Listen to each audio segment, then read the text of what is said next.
காஞ்சி காமாட்சி அம்மன் கோயில். இன்றைக்கி ஒரு கல்யாணத்துக்கு போயிருந்தோம். அப்போ போனோம். ரொம்ப நல்லா இருந்தது அம்மன் தரிசனம். எல்லோரும் பாருங்கள். கோயில் கோபுரம், கோயிலோட வளாகம், இதெல்லாம் ரொம்ப நல்லா இருந்தது. தரிசனம் சூப்பராக இருந்தது. எல்லோருக்கும் அம்மன் அருள் கிடைக்கட்டும்.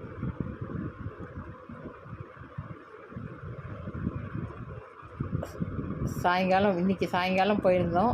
ரொம்ப கூட்டம் அவ்வளவா இல்லை, பரவாயில்லாமல் இருந்தது. கொடிமரம், பலிபீடம்,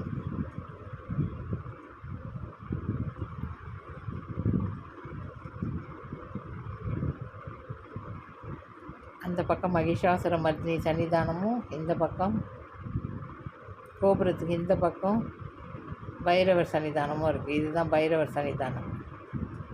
அந்த பக்கம் இருக்கிறது மகிஷாசுர மர்தினி சன்னிதானம். ரொம்ப மனசுக்கு நிறைவாகவும் சந்தோஷமாகவும் இருந்தது. கோயிலில் உள்ள 4 அம்மன் வச்சுருந்தாங்க. ஒரு ஆர்ட் ஒர்க் பண்ணி ரொம்ப அழகாக இருந்தது. அதுவும்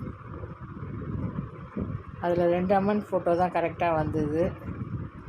இதை பாருங்கள், இதுதான் ரொம்ப அழகாக இருந்தது. 4 அம்மன் வச்சுருந்தாங்க. இதே மாதிரி காமாட்சி 4 விதமான அலங்காரத்தில். என்னால் 2 வித அலங்காரம் தான் படம் பிடிக்க முடியுது. இது வெளிப்புற வாசல், கிழக்கு கோபுரம். மறக்காமல் சேனலை சப்ஸ்கிரைப் பண்ணிக்கோங்க. கமெண்ட் பண்ணுங்கள், ஷேர் பண்ணுங்கள். உங்களுடைய ஆதரவு ரொம்ப தேவை. ப்ளீஸ் சப்ஸ்கிரைப் பண்ணுங்கள். வணக்கம்.